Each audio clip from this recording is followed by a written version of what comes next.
Hi guys, welcome to Just Sajal Vlog. तपाईँ पक्कै पनि मेरो इन्स्टा, फेसबुक र टिकटकको सर्ट्स हेरेर मेरो युट्युब च्यानलमा आउनुभएको छ भने तपाईँलाई धेरै धेरै स्वागत छ र प्लस धेरै धेरै थ्याङ्क यू सो मच कि तपाईँले नेपालगञ्जको टपिकलाई इन्ट्रेस्ट देखाएर नेपालगञ्जमा हुन लागेको इभेन्टलाई इन्ट्रेस्ट देखाएर मेरो च्यानल भिजिट गरेर सर्ट इन्फर्मेसनहरू ग्यादर गर्न खोजिराख्नु भएको छ र म तपाईँलाई सर्टमा भन्छु नेपालगञ्जमा के ग्रान्ड हुँदैछ भन्ने कुरा चाहिँ यो चाहिँ एकदमै पश्चिम नेपालमै सबसे ग्रान्ड इभेन्ट हो जुन चाहिँ होटल व्यवसायी सङ्घद्वारा आयोजित गरेको छ भनेपछि पर्यटन बोर्डले सहकारी गरेको छ र विभिन्न यस्ता ड्रिङ्क पार्टनर टु बोर्ड पार्टनरहरू हुनुहुन्छ उहाँहरूलाई पनि धेरै धेरै धन्यवाद छ नेपालगञ्जलाई यति माया गरिदिएकोमा नेपालगञ्जको इभेन्टमा यति इन्ट्रेस्ट देखाइदिएकोमा र नेपालगञ्ज आफै पनि पर्यटन मैत्री ठाउँ हो र हामीले पर्यटनलाई एट्र्याक्ट गर्न सक्यौँ भनेपछि it will be very good for our Nepalgunj. कति बोलेको इभेन्टको बारेमा भन भन भन भन्ने जस्तो लागिरहेछ अनि तपाईँ स्किप गर्दै हुन्छ नि स्किप नगर्नु होला किनकि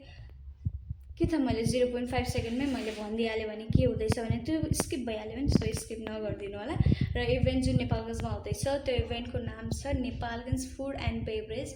यो चाहिँ टाइप अफ नेपालगञ्जको जुन लास्ट टाइम भएको थियो नि त्रिभुवन चोकमा it's like a street food event.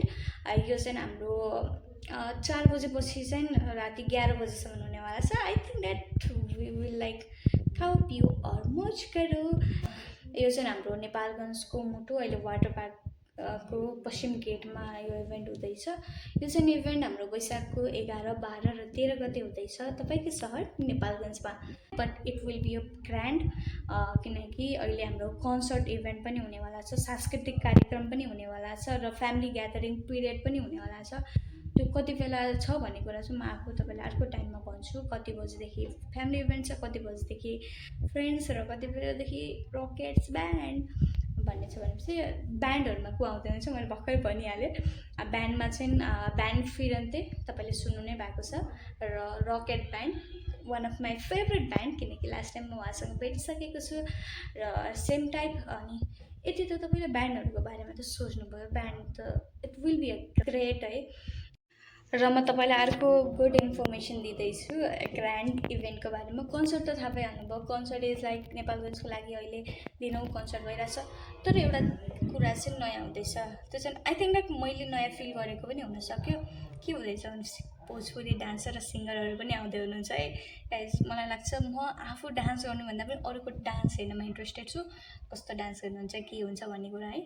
अनि लाइक को आउँदै हुनुहुन्छ तपाईँ गेस गर्न सक्नुहुन्छ हुँदैन, आई डोन्ट नो, म भनिहाल्छु। प्रीति पासवान अनि प्लस सोनु कुमार आउँदै हुनुहुन्छ। आई गेस सोनु कुमार आउँदै हुनुहुन्छ। लाइक म उहाँहरूको गीत त सुनेको छैन, अहिले चाहिँ युट्युबमा सर्च गरेर सुन्छु अनि तपाईँहरू पनि सुन्नु होला को आउँदै हुनुहुन्छ भनेर। र यो 3 दिनमा हामीले मोज गर्नुपर्छ र टुरिस्टलाई यस्तरी एट्र्याक्ट गर्नुपर्छ कि अर्कोचोटि इभेन्ट हुँदाखेरि नेपालगञ्ज मात्र होइन, इन्डिया मात्र होइन, पुरा बिहार हिला देंगे भने जस्तै नेपालगञ्जलाई धडाका मचाएर के भन्न सक्छ गरिन्छ। र सर्ट एउटा कुरा भन्छु है, तपाईँ चाहिँ आई थिङ्क लाइक 100 रुपिसको टिकट हुनेवाला छ। तपाईँ 100 रुपिसमा एन्ट्री गरेपछि वी आर ट्राइङ कि 100 रुपिसमा पनि केही तपाईँहरूलाई मिलोस् भन्ने कुरा चाहिँ सोचिरहेको छौँ। लेट्स सी के हुन्छ। र मिलेन भने पनि 100 रुपिस इज इनफ किनकि भित्र ब्यान्ड हुनेवाला छ, सांस्कृतिक डान्स हुनेवाला छ र भोजपुरी डान्स पनि हुनेवाला छ। बुझिहाल्नुभयो मैले के भन्न खोजेँ। So by by. यस्तै इन्फर्मेसन छिटोभन्दा छिटो चाहनुहुन्छ भने जस्ट सजलाई फलो गर्नुहोस्, लाइक कमेन्ट्स र सेयर गर्न नबिर्सनु होला। By by.